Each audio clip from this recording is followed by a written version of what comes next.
it's so exciting to see everybody here. This is such a great community, and it's really amazing to be in this space with all of you. My name is Kathy Rennie, and I am the chair, a year and a half into the chair of the Integrated Marketing and Communications program here at NYU SPS. When I was at another university a year and a half ago, I got an email and the subject line was, "This is so you." And I read the job. I literally fell back in my chair and I go, oh, to apply to this job. It's so me. It's so me because of all of you. And I got kind of choked up saying that. I very much believe in legacy and building on what people have built before. All the good that comes. Programs are not built overnight. A lot of times, some people in academia like say, you know, get it going now. Nothing is built overnight. Students, your careers are not built overnight. So they are slow and steady and they're winding, but we are here to celebrate all of that this evening. And an amazing book and amazing people. This is a kickoff event.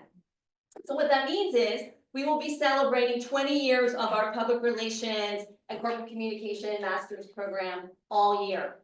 You'll see it on our staff signature. We're going to have a bigger, probably with alcohol maybe we hope, event in fall that we can all celebrate another time and have like a proper formal presentation. But we could not let this moment go by with special recognition about two amazing people from our program who wrote a very special book and also invite some amazing alumni back.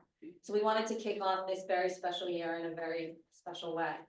So before we start our program, we have two parts of this program. The first program is going to be our academic director, and Stephanie Matera is going to interview two special authors. She'll tell you about them. I think you might know them.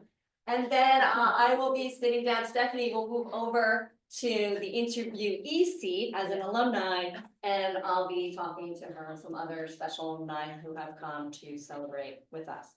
The first thing we do, then, we'd like to have two of our amazing students come up and grab the cake.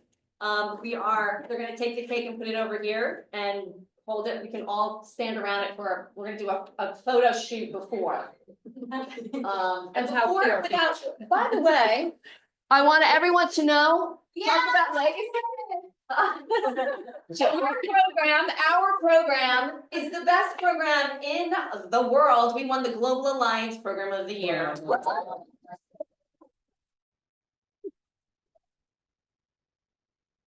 And Jade, right here for the finalist for the Global Student of the Year.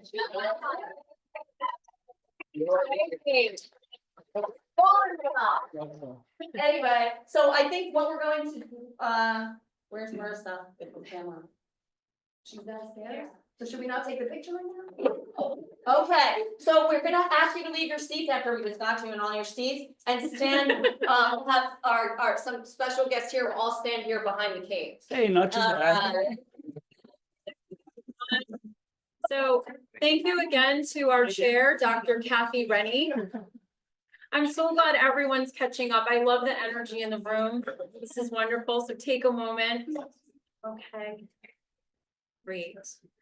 So thank you to our chair, Dr. Kathy Rennie. We're the Integrated Marketing and Communications Department, and we have 3 distinct programs tonight. We're here to talk about the Masters of Science in Public Relations and Corporate Communication, and we're also going to talk about the 5th edition of Reputation Management. We have our authors here today. So before I get started, I just kind of want to set us and ground us in what we're really celebrating here tonight. So we're connecting the legacy of the program to the present and the future of the practice. Our conversation is going to center on this program's genesis and the roles that our esteemed panelists, John Doorley and Fred Garcia, played in bringing this program to fruition. And it's 20 years and we're still here and we're still evolving and doing well. So it's really thanks to the two of you for bringing this program to fruition. We're going to discuss the 5th edition of the book, Reputation Management, which you can see there. It's the key to successful public relations, corporate communication, and sustainable organizations. I have my signed copy. Thank you, Fred. So this is an exceptionally special moment because I was a graduate student. I'm gonna try not to cry when you let it. And you were my professor. But you both helped shape me and countless people in this room. And academics and practitioners in the field, so well done. Some of them are here in person, some are on Zoom. And so we're gonna hear from some alumni later in the panel. But before we start there, is there anyone in this room here or anyone you know who's joining from home on Zoom that you want to recognize? First of all, I'd like to recognize that young lady who just walked in there next to Fred's wife Laurel. Her name is Renee Harris. Hi, Renee, I remember you. Without Renee, this program never would have been the program. That's right. So she's terrific and one of my dearest friends, whether you like me or not. So I especially want to thank, before I start, people who've come from near and far to be here tonight. Marty Hirsch came all the way from 34th Street. Tim McMahon, where's Tim? He came from Omaha just for this event. Nebraska, I think that's part of the continental United States, I'm not sure. And I just saw my son Jonathan right there in the front, who came from right next door. So you can always count on your son to really go for it for you. And Marty Hirsch, one of my oldest and dearest friends, who teaches in the capstone. That's right. And others, Nadia Mustafa Weinstein back there, who just had her second baby. And she won our $90,000 scholarship. She was one of them with J&J and ended up there, of course. So she's terrific. And so many other people, Carlos, I hope I'll see others along the way. And So- Luca Posey. Lou Capozzi is online. Lou, are you there? Hi, Lou. Special shout out from Midtown. Lou wrote our business curriculum Yes, and taught the course. yes. And he did all the corollary components of it as well. Mhm. So he brought students to big agencies, small, and taught them the history. He's an MBA, Mhm. so he's able to help them a lot understanding business. So- Fred, how about you? Is anyone you want to recognize? There's a lot of people that I'd love to recognize. We wouldn't have enough time to go through all of them. I do Yes. want to acknowledge, first of all, Renee Harris. We'll get to histories in a bit, but I've had the good fortune of knowing and working with Renee through many iterations before this program existed. Mhm. And I know it'll shock people to learn that sometimes the administrators of this school weren't quite as effective and efficient and kind as the current administration and John's administration. But in all those difficult times, Renee was always the rock that kept me focused, cared for our students, cared for the faculty, cared for the program. And I probably would not have stayed on the faculty if Renee hadn't been here during the difficult time. So I want to recognize. Thank you, that. Renee. Renee, Fred and I will just leave now and she can. But I'm thrilled to see so many students and to hear from so many students who are on Zoom, whom I've had the privilege and the honor to get to know in the classroom and beyond the classroom. General Bargeron is here. So good to see you. Taya Spear is here. Oksana Trish is here. Where's Oksana? Right there. Yeah, Oksana. And Thanks Issa for is my here book too. on Shakespeare, seriously. I don't know if I ever thanked you. All the works of Shakespeare. Vanessa Didn't even Quijano charge is me. here. Vanessa Sorry. Quijano, who you knew as Vanessa Tremarco when she was in the program, but the John will share the origin story, but when we started, the entering class was courageous Mm. in coming to New York from all over the country and all over the world. And here they are 20 years later. And I want to shout out to those who joined our faculty who are here But also there's two who want to be here, but who could not. And that is because they are teaching somewhere. And one is someone whom you know as Professor Kerrigan, whom I know as Ken. And I can share, just to embarrass him since he's not here, that Ken was my intern when he was an undergraduate at NYU in 1988.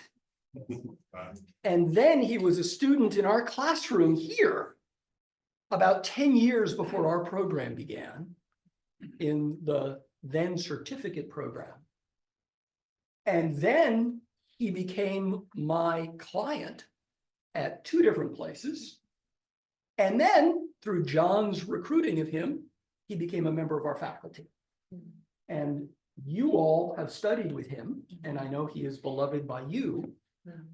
And I understand that tomorrow he and Crankcase are performing, and he's a rock and roll musician.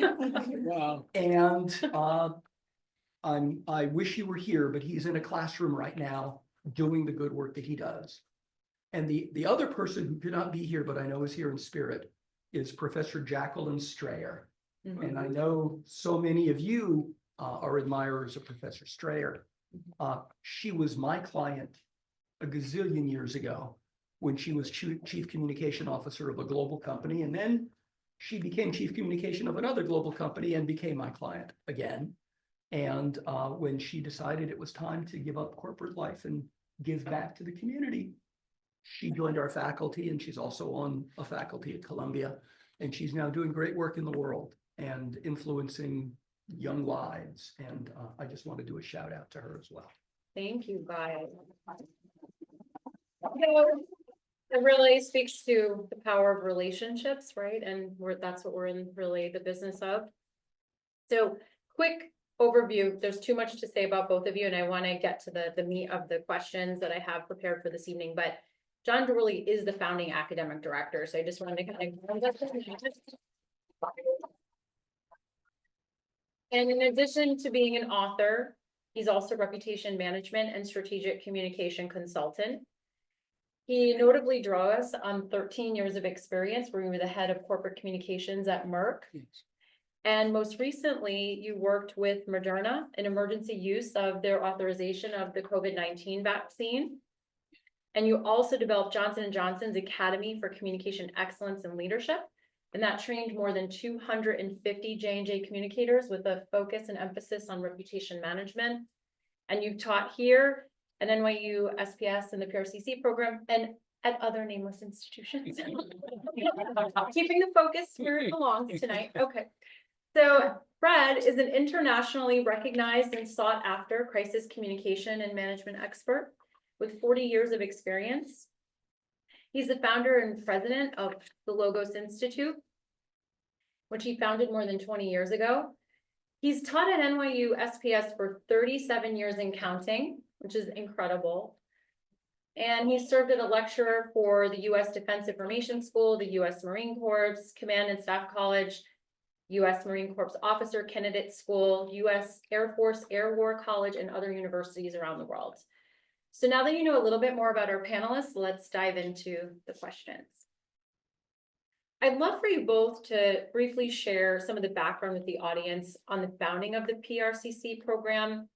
And please include kind of what the landscape looked like then in 2005 for PR and corporate communication, because there really weren't a lot of programs at that time at a graduate level. Okay. Well, I had always thought about the need for a graduate program in public relations and corporate communication. Public relations is an old term. Corporate communication is relatively new. I was the first head of corporate communications at Merck, then the largest healthcare company in the world, in 1987. So before that, there were just places all over the world that handled earned media and things that would happen in a local plant or a country. Mm-hmm. So I always thought there was a need for an education program that combined both scholarship, Mm-hmm. history, Mm-hmm. sound scholarship, and practice. Mm-hmm. So hence the idea for a master's degree, a graduate degree in public relations and corporate communication. Public relations being, as you know, the management of communication and relationships. That's the Hunt Grunick definition. And so I always thought there was a need for it, but I didn't do nothing about it, no how, because I was working at Merck. I finally ended up teaching here as an adjunct in the summer, and I left Merck in 2000.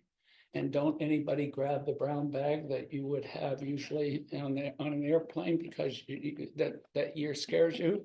So, but it was 2000 I left Merck. And at that time, when I was there for 7 years, it was the most admired company in the world on every chart, not just fortunes, but most for working women, for everything. So I learned a little bit about reputation there too, which we can address later. But the long and short of it is, I had this vision I did nothing about. I came here to teach. I left Merck and started teaching at Rutgers. And then I was given the opportunity to teach in the summer program here. And I think Fred couldn't do it one year, so I did it. And Renee worked to get this idea. She thought of it independently of me. And she worked religiously for years, perhaps, to get this idea through the leadership of the school, the university, and the state. In most states, you don't need to get every course description or syllabus approved by the state. In North Carolina, for example, you don't, but here you do. So it's a rigorous project process, and she headed that all. Also, we recruited our first class in 2005. They're sitting in the corner there. Oh, there you go. And who else was in that first class? Miss DeMarco, I know, weren't you?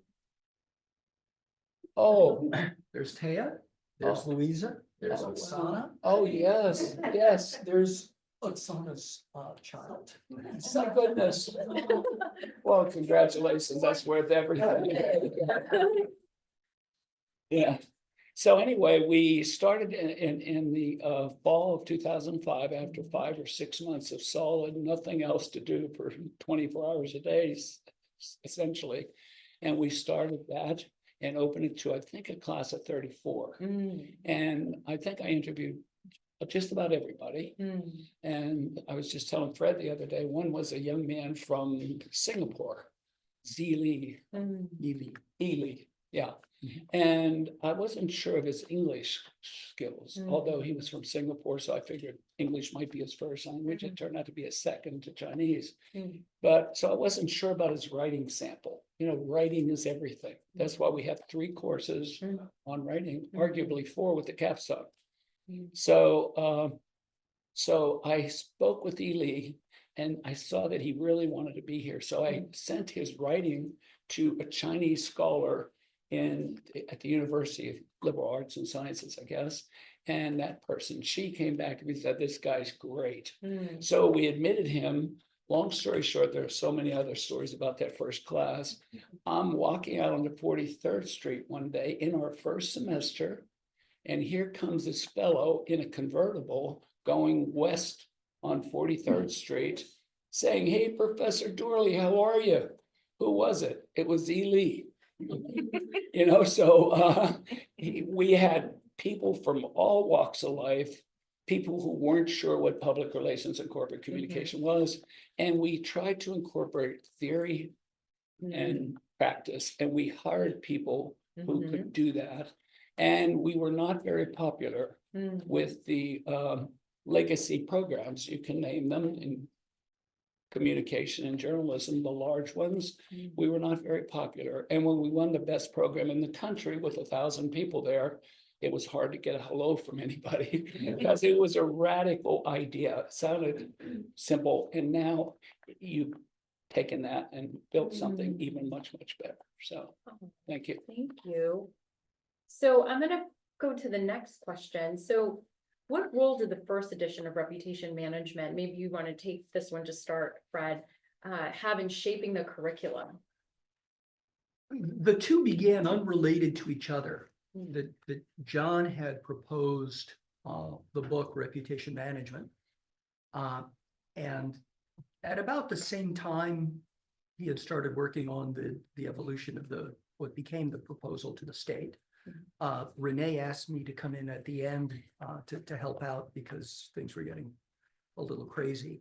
But as we were finalizing the submission to the state, we had the courses that people would have to take, and the idea was maybe Rutledge said, yeah, we'd love to do the book.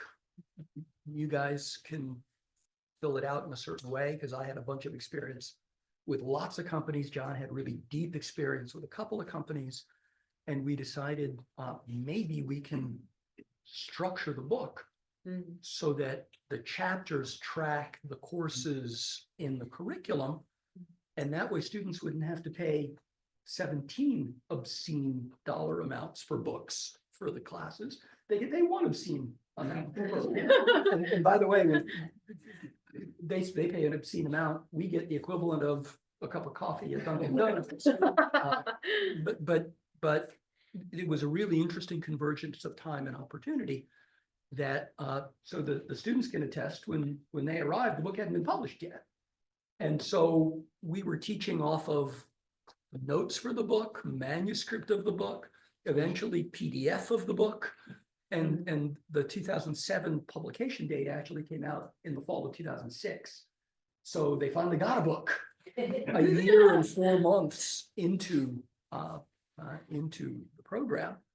And to our surprise and delight and great good fortune, people started adopting it in universities all over the world. And the publisher gave back to us for a second edition, and we revised it and brought in new authors. And here's another from the first class. And we also were fortunate that it has since been translated into Korean and into Vietnamese. And this is the 5th edition, all these many years later. And if I can brag, I think this is the best edition yet. And one of the reasons is because a whole bunch of people here contributed to it. We actually, for this edition, have more contributors than prior editions. 45 people, besides the 2 of us, contributed meaningfully by providing, in some cases, chapters, in some cases, significant parts of chapters, and in other cases, expert perspectives. We also have Professor Tim McMahon, who contributed to chapters, whole chapters, to previous editions. And the book became a better book because of the talents of so many people contributing to it, bringing so many perspectives. In the 5th edition, the 45 contributors come from 10 countries on 5 continents. And that's the most people and the most geographic and national and linguistic diversity we've had in the entire run. Which really speaks to the global nature of our program and NYU SPS. It's great. One thing I know you're really passionate about, I know you're passionate about many things, but defining and distinguishing the difference between crisis communication and reputation management. So we know they're distinct from one another, but intrinsically linked. Do you want to take that question? Sure. You know, just a brief history and a definition of terms. Reputation is different from brand. Brand is how you or an organization wants to be perceived. You know how you want to be perceived. You could give 3 or 4 qualities. And NYU wants to be perceived in a certain way. PR, public relations, corporate communication, wants to be perceived in a certain way. So brand is how you want to be perceived. Reputation is quite different because it is how you are perceived. And it's funny, if I'm still on track here. And You I think I am. you totally are. Thank you. Everything. You wrote the book. Well, everything is incremental to this edition, which if you can't sleep, it has 400 some pages. I'll send you one. But I'm kidding, because I shouldn't diminish my own book. It's sold a lot of copies. Most textbooks sell 200 on an average, and that's it. We've sold many more than that. So it's been a successful book. We try to incorporate some humor. So that's what I'm trying to do here. But you know, it was for the first 4 editions, it was called Reputation Management, the Key to Successful Public Relations, Corporate Communication, period. And this edition, because we gain more support for the idea of reputation management, and there's more science backing the idea that reputation can be measured, monitored, and managed. That's the idea.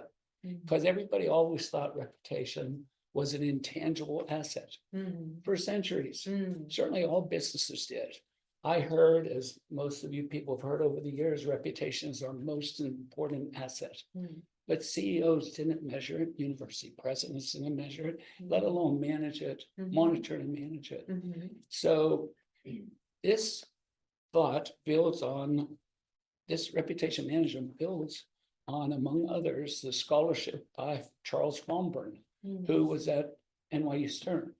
And he built a business. He wrote a book called Reputation. A friend of mine from Hallmark, who was head of communications then in the late 90s, mid 90s, told me about the book. It's called Reputation, Getting Value from Your Corporate Image. And he wrote that book. It's a great book. It's about reputation though.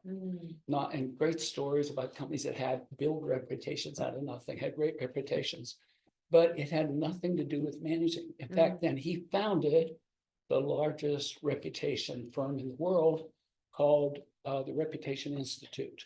And they published the Rep Track, which is one of the best surveys of reputation. So we built on, and Charles Fomburn said that the qualities of a good reputation are credibility, reliability, responsibility, and credibility, reliability, responsibility, integrity. You got it. Thank you. And that's why you should never say, we have 4 things that Charles Fomburn said. You should just say a bunch or a few or several. So several covers this. So thank you.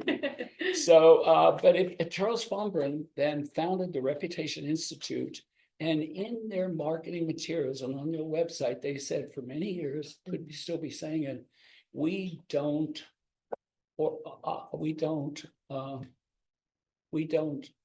give operational support.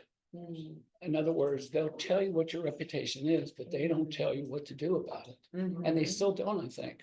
The trust barometer is a similar thing that measures, but it measures trust by Edelman. And we've always had great support from Edelman in this program. And in this book. Yeah, and in this book. And the trust parameter is different too. So you want to look at reputation, how it's measuring, what you're measuring, and the stakeholder groups that you're looking at. And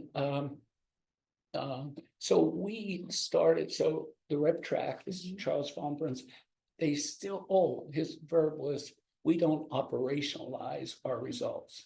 So I always thought when I was at Merck, which was at the time the best company in the world, not only on the cover of Fortune more than any other company, because it had discovered and developed more new medicines than any other firm or research institution in the world. So when I was there, and that was according to Science in 1991. So I had the great fortune of being at this great company.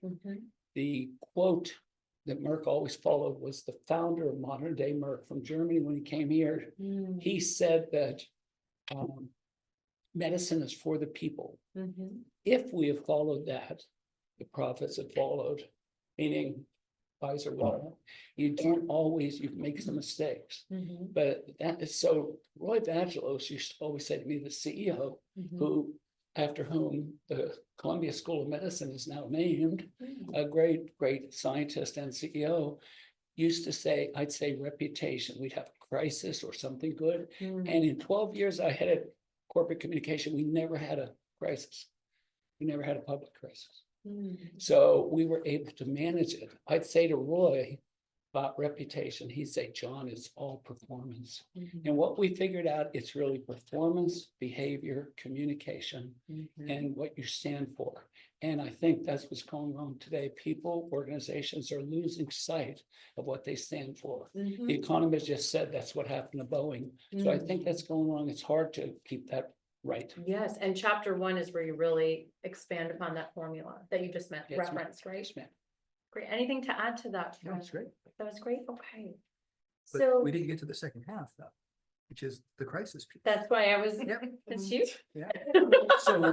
So there are students here who were in the early years who studied crisis with me as part of the strategic communication course. And there are students here who studied the intensive all crisis all the time course with me. And, you know, they've got that 1,000-yard stare still. Even years after. But one of the things that we focus on is crisis is the moment where trust is at risk. And to quote a prominent Austrian psychologist, Viktor Frankl, between stimulus and response, there is a space. And in that space lies your power and your freedom. And it is in that moment where we have the maximum control over the outcome. I want to point to something John said. We never had a public crisis at Merck. And that's because the best handled crises are the crises no one ever hears of, not because they were covered up, but they were resolved when they were most manageable. And my students will remember the English word crisis comes from the Greek word krisis, which I forced you all to be able to pronounce.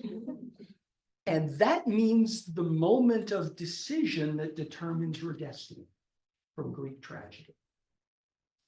And from the Greek, it is in that moment where how we choose determines the outcome. And my students also recall that when I was privileged to go teach crisis in China, and I had to learn Mandarin, with most of which I've forgotten, the word in Chinese that translates into crisis in English is the combination of the words for danger and opportunity. So being linguistically promiscuous, we mash those two ideas. That crisis is the moment where we simultaneously face danger and opportunity.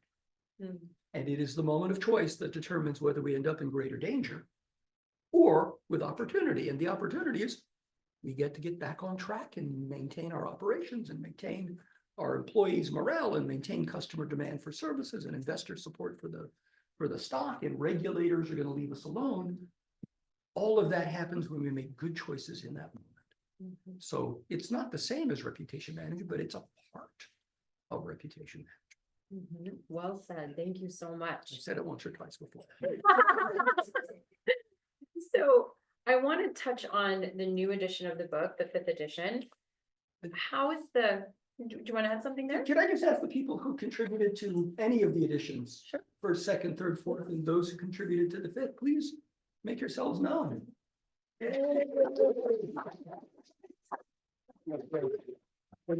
I know there are people on the Zoom who also contributed as well. And you're going to hear from 2 of our distinguished alumnus on the panel who contributed to the book. So we know we're in our 5th edition. And so I was curious, how is the evolution of reputation management reflected in this edition? Okay. Well, I think if you look again at what reputation is, Aristotle said, this guy knew a little something. How did he ever figure out, by the way, that a whale is a mammal? Did he go to SeaWorld? You know, but he knew that a whale was a mammal, right? Nursed it, yeah, it's young, for example. Yeah. So it's amazing, but he said that reputation is, character is like a tree, reputation is shadow, character is the real thing. So it's a good analogy, I think, and we have it in the book, we have it on the cover of the 4th edition, because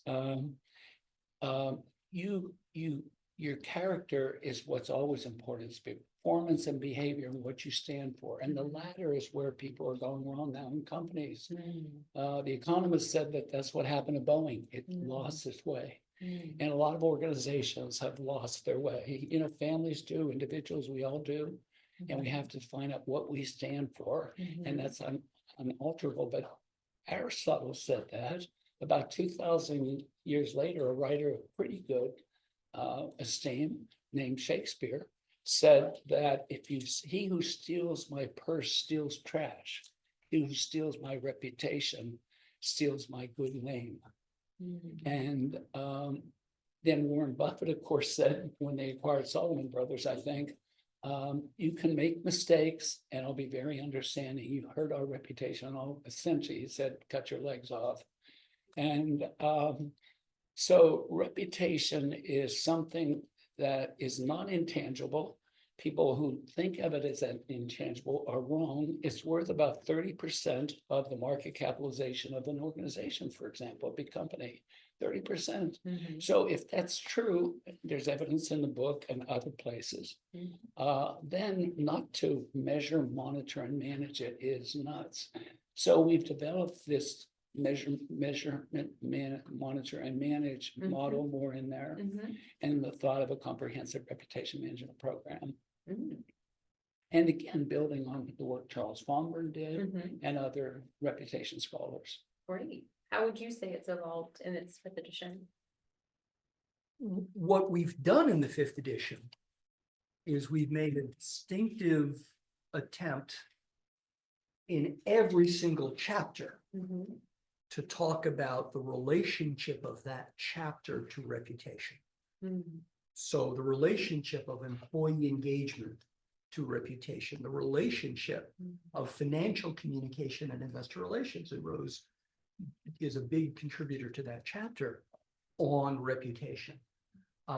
How, in the case of NIM, how the Thai government organized in order to manage its relationships with citizens and with industry, business, and comprehensively manage reputation.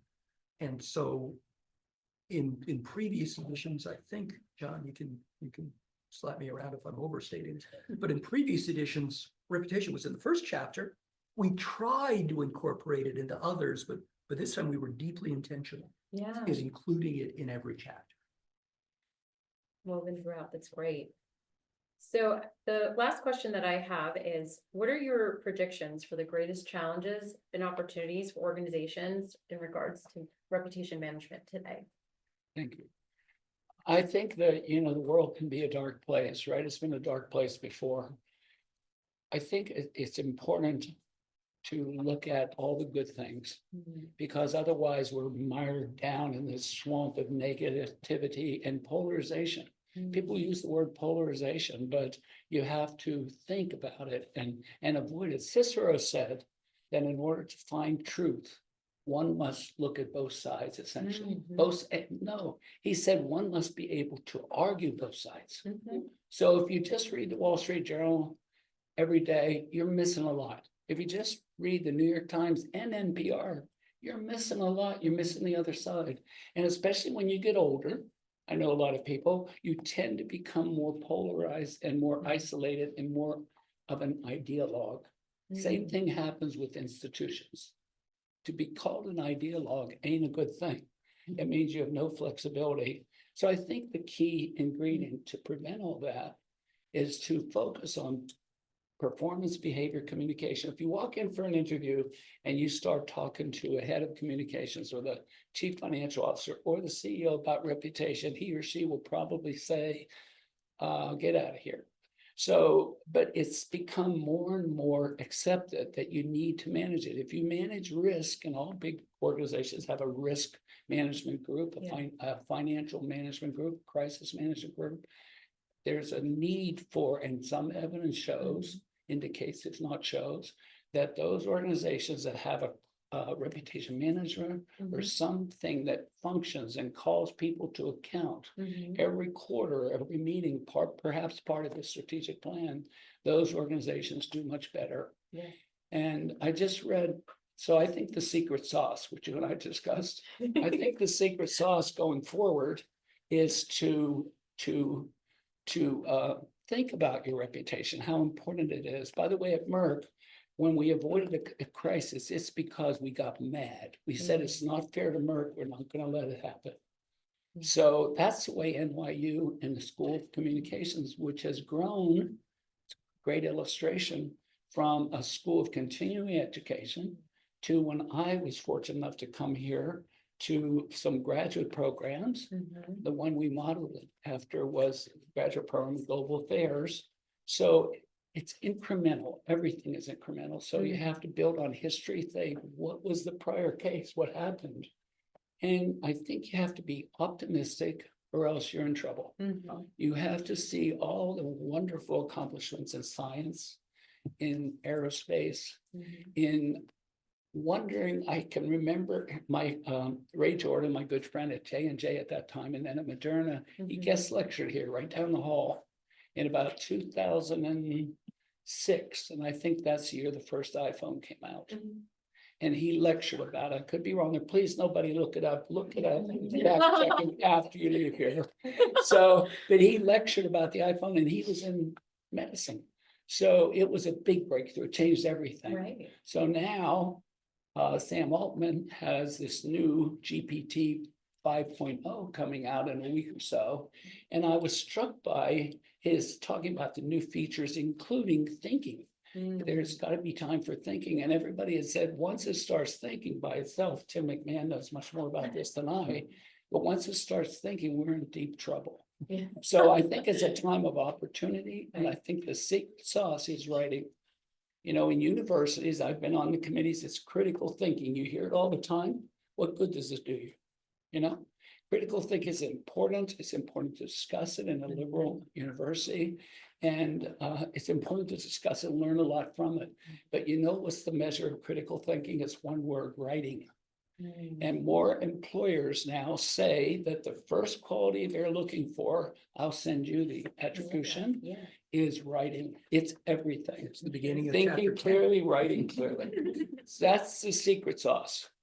It's great. What would you say are the greatest opportunities and challenges? I think, let me recast the question a bit. I think there's an opportunity for the people in this room and our successors to be able to realize the promise that John describes. And so, since I have a platform, let me use it. My students will recognize this. This is also in chapter 10. It's on the challenges and opportunities for the profession. That when I look at when we do our best work and our clients most value us, it's because we can predict the future. And as Yogi Berra said, making predictions is hard, especially when it's about the future. And you're welcome. No greater philosopher. Right. Who was Aristotle? But Yogi Berra. But the way that I've helped our students think about it is when we do our best work, we're a kind of anthropologist who, and my students are nodding, so they recognize that this is on the midterm. That we function as an anthropologist who understands what matters to the groups who matter to our clients and employers. We understand the social dynamics within a group, the power dynamics within a group and among groups. We understand the behavioral triggers. We understand how decisions are triggered. That's the anthropology part. The applied part is we can then predict, if we do X, here's the likely outcome. If we do Y, here's the likely outcome. If we do Z, here's the likely outcome. And whether it's in crisis or in other forms of persuasive communication, the discipline is to never choose based on personal preference, but to always choose based on the foreseeable outcome. And that's hard because sometimes it's scary and sometimes it's expensive and sometimes it's untested. But when we do our best work, we're helping not only identify outcomes, but influence outcomes. And I think the signal value of the graduates of our program is we now are able to influence outcomes in the world. And we can accelerate change or we can slow down deterioration because we're able to influence those outcomes. Thank you so much. This was wonderful. Before we start this, I actually was roaming around my office and we have some things from the archive. Students, this is a brochure. Before the internet, you would find out about your program by getting a brochure. You didn't just Google it or ask chat. And it opens like this. And then you can see the whole program. Anyway, some of you folks are in here, and this is a newsletter, like a real one. And sometimes you get newsletters through email now, but you can see some of the people in this room in here. It really was great. to see all your great work. So now we're focused on online stuff that doesn't last as long, but it's really nice to have those kinds of things with us. So it's great to be here to talk to our alumni, and it's so awesome to see Stephanie, to see you as an alumni, as our new and current academic director. You must be like splashing.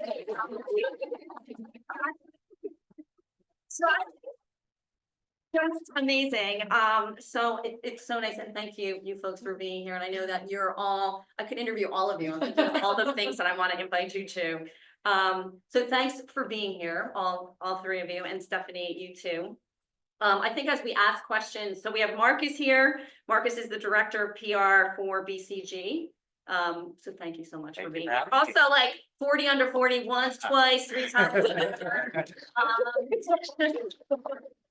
Barely made it. I was Got it now. 35.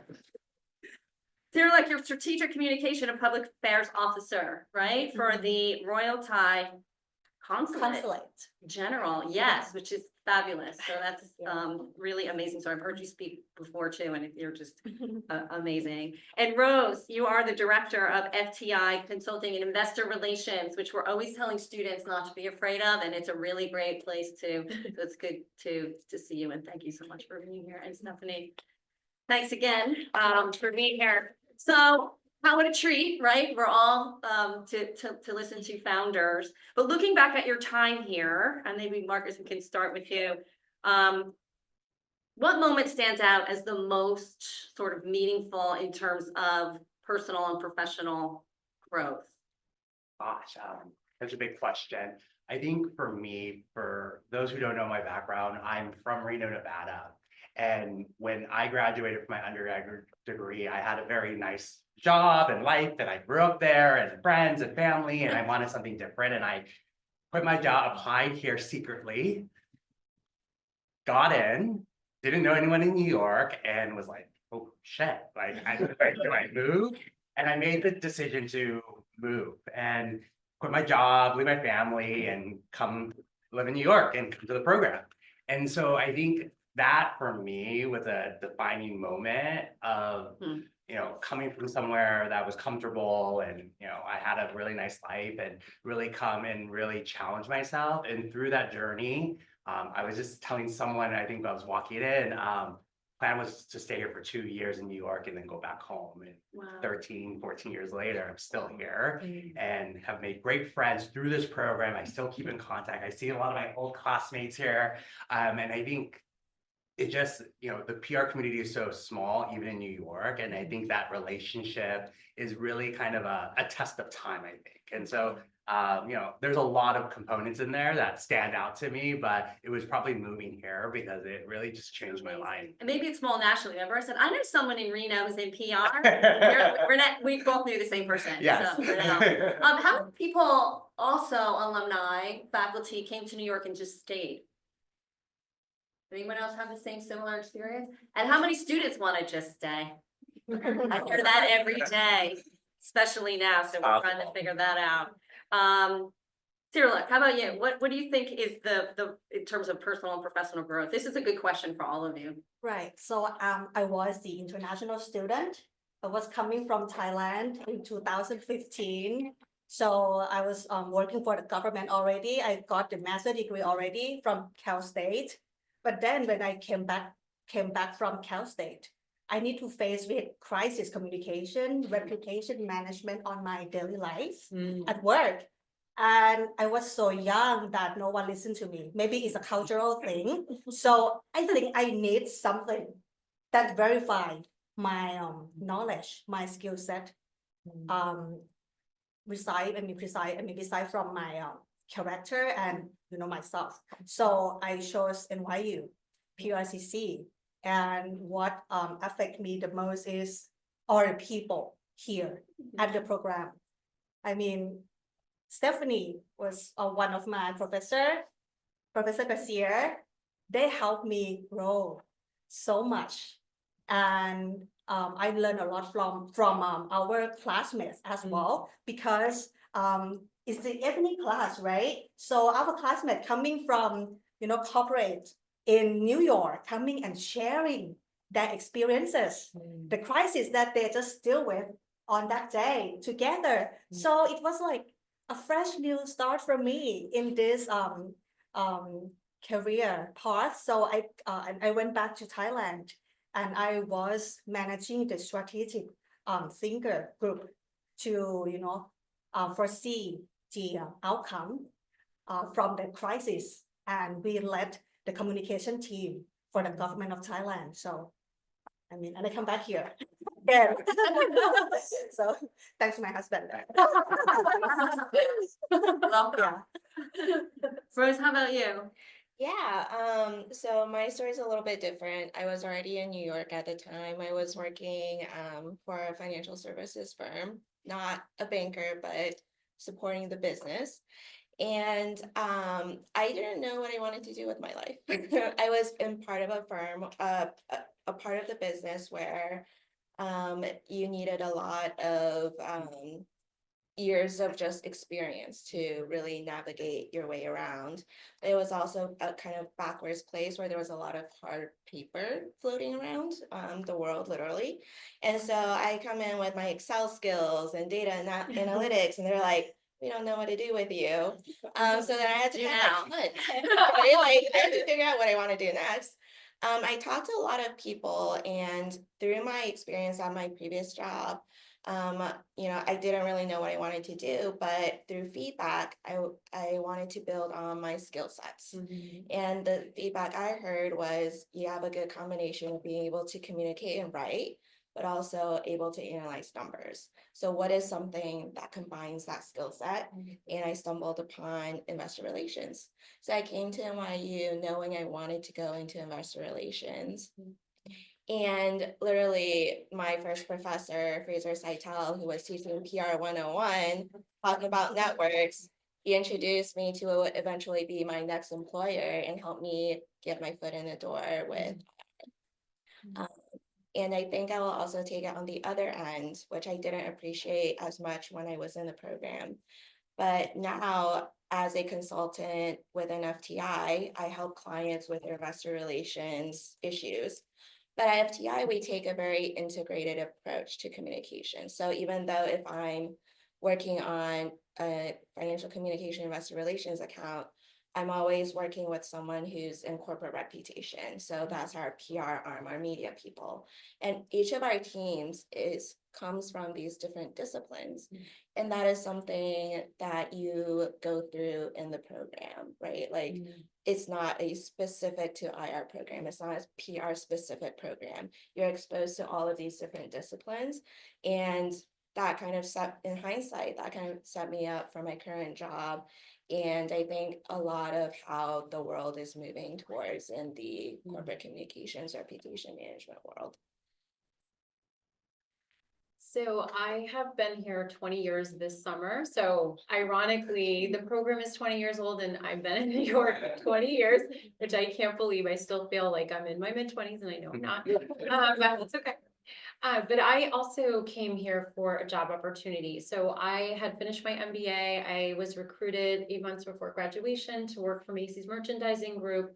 I wanted to be in fashion since I was like, could walk and talk practically. It was my first love, as I put on LinkedIn. And I was doing product development. So it was very interesting, but it wasn't my gifts. Like my gift was more the communication space.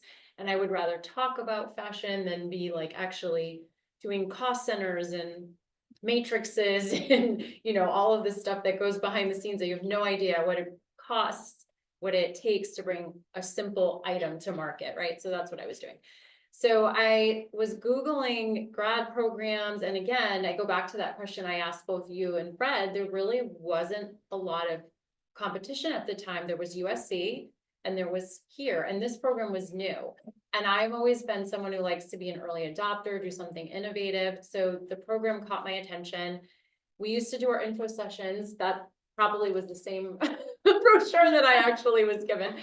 And we were, you need to sign it, John, before you leave. And it was at the Marriott Marquis in Times Square, and you hosted it in this room with a podium and everything. And I said, I'm gonna go up there and I'm gonna shake his hand and talk to him after this info session. I was sold, I wanted to be in it. And he told me I had a good chance because I already had a master's degree and I had done well in my other program. And then the rest was history. So I started out, I was working full-time and doing the program part-time, and then I switched it. And I decided I want to go full-time, I want to just power through, get it done. And then I went back into fashion afterwards. But I think I landed here because I've always enjoyed giving back. And this is a way to give back to future generations, and people like yourselves have inspired me along the way, so. So like every PR person, I have all these prepared questions and I just throwing them out. Because you all said the same thing, and all of us standing there watching you, and this is how programs are built. It's the people that really makes it. It's why we're all here tonight, because we respect and encourage and really love being with the people who meant so much to us and did such good work and are still doing such good. Look at us dressed like military. I feel so good. I'm dressed like Stephanie because fashionable. But anyway, that's a sidebar. For the people. So let's talk about the people, because that's really the moral of the story. It's your peers. What I tell you students all the time, you're so sick of hearing me say this, is that you have 2 years. Go in those clubs. This is your peer network forever. So you're in and you're doing these things and you're going to classes and you're doing your homework and you're in a weekend crisis communication class. And there's a special thing that happens, but you trust those people and you hire those people and you respect those people for the rest of your life. So can you each tell me a story about a peer? And then I'm going to ask you about the other key part here. Important part of this, who are people at home and folks who are currently teaching here and have taught here. So I want to ask you about a friend situation, a story that has added to your career, to your life, and then after that I'm gonna ask you about a faculty member. So who wants to start? We don't have to go down the road like military. We can start wherever you want to start. I can start. I always go back to me first moving here because I knew no one, and my friendships were built here. And one of my very close friends and classmate, Valentina, in San Francisco, works for Meta right now. Every Thanksgiving, her family lived in Jersey, and for 5 years when I was here, invited me to her house for Thanksgiving. And when I couldn't go home. So that's someone that it really meant a lot. Yeah. And so I'm from Jersey. Everybody wants that was the only reason I would go to Jersey is for Thanksgiving. But that just shows that yes, the people here in this program, I think we all are a community and we are family, and it just meant a lot. So Yeah, for the peers, and as you can see that I'm growing a baby. So yeah, 10 years, and my classmates who become my lifetime family members are here in New York. I have Dicky, Nepali born American. I have Michelle, Korean born American. I have Sneha, who were from India and now working here. He lives in New Jersey City. of course. And we are in touch for all these years after we graduated in 2017. And we talked so many times, and they are coming to my baby shower next month. We still like in touch. So I mean, it's not just the the class life, the New York City. Actually, back then we had our traditional Tuesday when we will go grab the happy hour, like around the Midtown campus together. And whenever we we might go separately because later in the course I chose the corporate communication, and most of them chose public relations, but we still make time to do our traditional Tuesdays to talk about our life. And now we still with the same partner that we were with back then we got married, we have babies, and yeah, and also Stephanie and Professor Garcia, not just peers, professors. Mhm. They've been my advisor, my consultant throughout my career in Thailand, because I was a director in Thailand for Thai government, and also I taught the principles of communication management at Chulalongkorn University in Bangkok. Yeah. I use this book. I use this textbook. Yeah, like at third and fourth edition for my 4 years teaching at Chulalongkorn is so well structured. Thank you so much. Yeah, so it's incredible. The people here help me a lot in every way. When I started at the in my IR role, it was at an agency, and this program was basically a feeder whenever we needed an intern or we had an open position, especially since I was on the Asia team, so we had an office in Beijing, and so some of the international students like found a really good fit there. So, and then when we connected about the book, I was able to reach out to my classmates to help flesh out the investor relations section.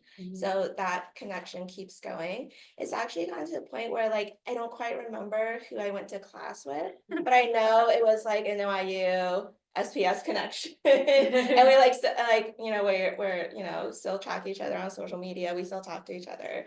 But it was kind of like, I don't even remember who I went to class with, but I know like where our roots are. So Stephanie, are your students and friends I blending can blend together? it all together really, really well. So NYU is a home for me. I was on the alumni board for 8 years. And so for me, I found a home here and I just like never wanted to like part ways. So I always found ways to stay connected. When I was in the program, Carlos Manzano, he's with the Office of the Mayor, New York. He's a big deal.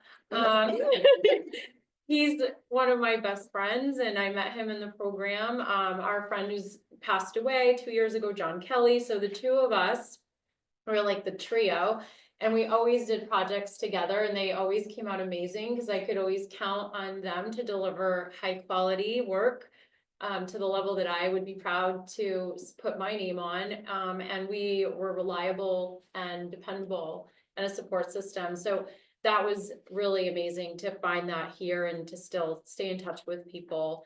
I know they're not, now they're peers, right, and colleagues, but at the time you were both in my first class, communication, ethics, law and regulation, and the first semester you teach here, you can only get one class.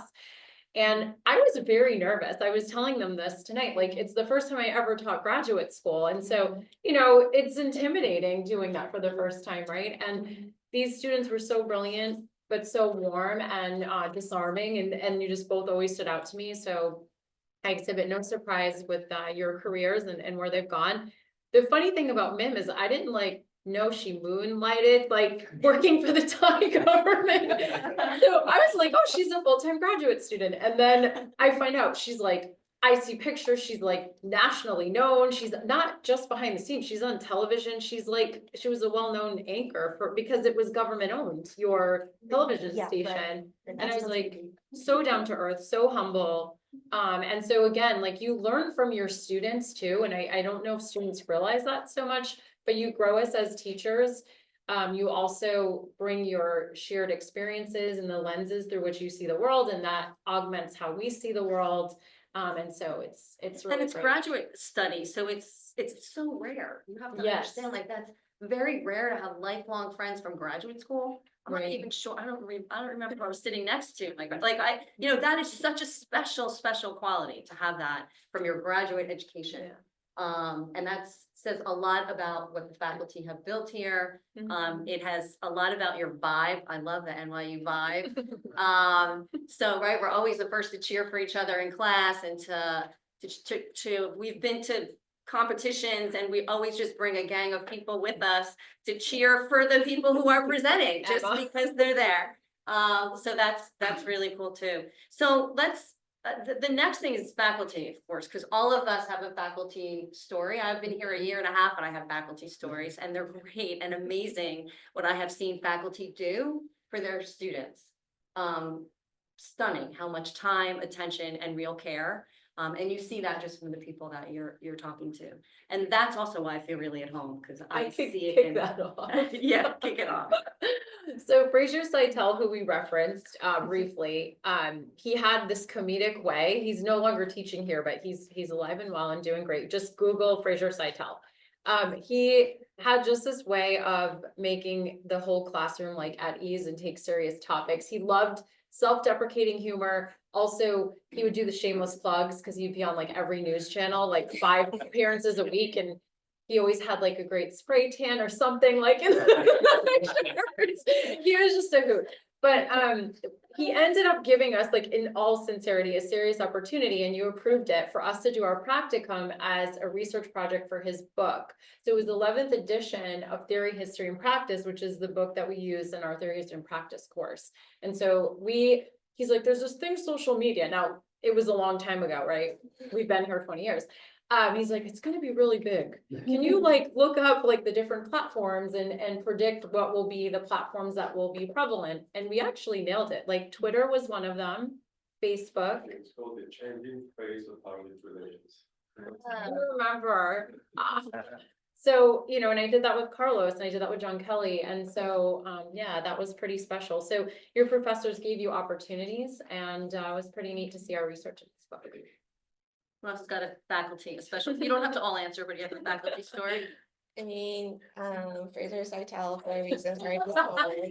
I think probably Professor Garcia. I'm pretty sure I did a Saturday class, so that was memorable in itself. But small world, my husband actually took a class from him. Professor Garcia, as you know, teaches in a lot of programs. And my husband had the honor of having him as a professor as well when he did his MBA program. So yeah, connections. At Stern? Yes, he Wow. did a Triumph program, so it was Stern, HEC, and LSE. Wow. And Professor Amazing. Garcia taught at as part of the Stern element of it. Yeah. Awesome. Yeah, so I mean, I took 2 classes with Stephanie. So the first one is ethics, and the second was practical. So with her amazing connections, I had to like do the real project to present to the real clients. And when we do, I mean, when we are in graduate program, we will have that challenging members in our group project. Oh, yeah. Right? You So- always did work. You were like. Well, so it's like, and typically the Asian students will be super quiet, not me. So, but and then that was one problematic member who take charge of assigning things but do nothing. So I need to like, you know, talk to Professor Matera, Stephanie Matera, to help solving it. Because I mean, I can't just let this like slip. No, I mean, we pay so much for this program, and I mean, we earn the grade ourselves. So, and she helped professionally, and everyone was happy, right? Especially the client as well, and also Professor Garcia. I mean, I learned a lot from your class, and I use the techniques and everything that you taught me back in my work, my career, and also in my teaching. And I'm still talking about that all the time. Everyone in my life know you, so. It's like a role model. So, thank you. I will say probably for me, I probably did not take advantage of what our professors could provide, because at that time, when I was going to this program, I was working full time. Yeah. And so I was in my world of going to school, being a student, working. And so advice to the students here is think about, even if you have a job, you're a student, think about where your professors outside the knowledge, what opportunities, because for me, I think many people who graduate, they want a job after. I had a job. And so I really didn't tap into probably what they could have maybe provided me, maybe some more steer about my career or anything like that. And I think I was probably on the flip side of where I did not maybe tap into that a little bit more. Marissa and Tasni, I have one last question that I have to ask. They're my boss here, so they're organizing us so well today. The other big factor here in your education and our experience in teaching and being an alum, it's a little Sex in the City-ish, but it's New York. And I don't know if we were sitting somewhere else, we would have this. We get to learn about public relations and corporate communications in the center of the media, marketing, public relations capital of the world. And that is awesome.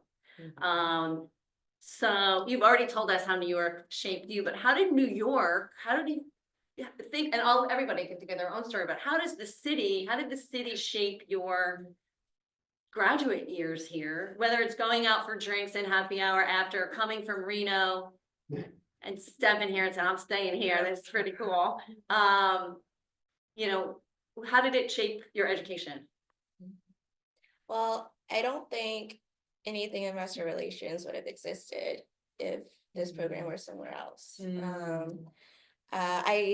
So after the program, I ended up moving to Boston and then Philly for different work reasons. I'm now in DC, but we're actually moving back to New York in June because, you know, that's where the financial center is here in the US. So that's definitely a very direct impact for me. And I was also working at the time, so that kind of helped. But for sure, I think, you know, and also in other disciplines, when when we are trying to help a client with media placement, a lot of the journalists are here, if, you know, especially the financial papers, right? Wall Street Journal, Bloomberg, you kind of have to be here. And so that's a great opportunity. You know, a lot of our colleagues are like, I'm going to have coffee with a reporter, and that's how they build their networks for their clients and for themselves, right? So it's a very, very strong catalyst for career building. But I agree with Rose, and yeah, as you say, New York is everything. For me, I mean, I feel like New York is the most sincere place in the world where people are kind but not nice. Right, so when you need help, just ask for it, and they will, how are you doing? Okay, let me help you. Right, because I was in California, I mean, I've been in California for 2 years. You know, be like, it's gonna happen. And it's never happened. People will like shout or yell at you, but they will be like super sincere with you. So that's why I love New York so much. And the same thing, NYU vibe give me that sincerity in every steps in my journey. Unlike, I mean, I have friends from, can I say it? It's soon. It's Colombia. And they have a different vibe. I mean, seriously, they are like so scholastic. I don't know the term. I don't know, but NYU and NYC that just fit with you know, the people who look for sincerity. People who look for kindness, not just like, you know, like shallow, nice thing. And it shaped me a lot as well. I agree. I'd just like to say for professional and PR, I like to say New York is kind of like an a la carte menu. I've worked in different industries, nonprofit, government, corporate, and I think for a professional in New York, it allows you for opportunities to try new things in your career and really diversify. I don't have a traditional, I've never worked in consulting. I didn't even know what consulting was when I came here probably, but I think you have so much opportunity and so diversity. You work in an agency. And so I think like I like to call New York an a la carte in your career. So you can pick what you want to do in life. I love that. I wholeheartedly agree with what Mim said, the sincerity. I also think there's a type of person, because most of us are transplants here. We come from either other countries or other states. And there's something about the person who self-selects to go to New York City. They're a go-getter. They don't play it safe. They want to be the best at what they do. And they're highly collaborative. And so for me, that was very appealing to leave a small state where everyone was like kind of happy with what they knew and the constant. And I like change and challenging myself, and I found very like-minded people here. So that was a great experience. And then the other thing is I would really compliment what you just said, Marcus, where I started to do a lot of outside things like charity work or other projects outside, and the intersectionality between all of these things created so much depth and diversity of what I could do, and that there is fluidity in New York. You can go between different sectors because your skill set can stay the same, and then you learn the nuances of that different sector, the jargon that they use and that kind of thing. So for me, it was great. And then everyone who knows me well knows I love animals. I'm a little bit of a hoarder. I have 5 dogs and a cat, but I have a house. So anyway, but I always wanted to speak on behalf of animals. I like protecting the vulnerable in society, and I think animals are among the most vulnerable. And when I finished this program, I had that true experience where they say luck is when preparation and opportunity meet. So I became the spokesperson for the Mayor's Alliance for New York City's Animals, and I did national and local TV appearances, and I helped raise funds for them, and we saved more than 300,000 animals' lives. And that was like a fun sidebar project. It was all pro bono, and I worked and worked and went to school. But if I wasn't in this program, I don't think they would have seen that in me. It like professionalized me in a different way to make me ready to be the voice of their and face of their organization. And I was just the girl next door. I wasn't Beth Stern. I wasn't married to Howard Stern. I love her, but I wasn't, I was just a normal girl. No one knew who I was. So it was pretty cool. And now you're the academic director. So this has been so wonderful. I'm going to give you time to all continue to talk. Please know, on behalf of the department, you are welcome back any single time you want to teach, to speak, to just hang out in my office. I have a great view of Bryant Park. To be with our students. They're fabulous and to participate. I want to thank everyone for coming, particularly for our alumni who talked with us tonight, our esteemed authors. And I really want to give huge thanks to Marissa, Tasneem, Lauren.